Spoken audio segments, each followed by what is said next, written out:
Allah'ın sevgisi haqqında biraz danışmaq istəyirəm. Allah bir bəndəsini sevərsə, xoş o bəndənin halına. Bütün rəhmət qapılarını onun üzünə açır və onun dininə, imanına zərbə vuracaq şeylərdən onu qoruyur.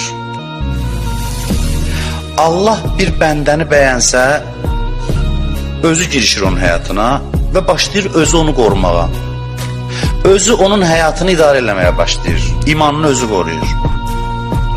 Bəli, müminin bədəni, canı, cismi, malı, sərvəti zərbə ala bilər.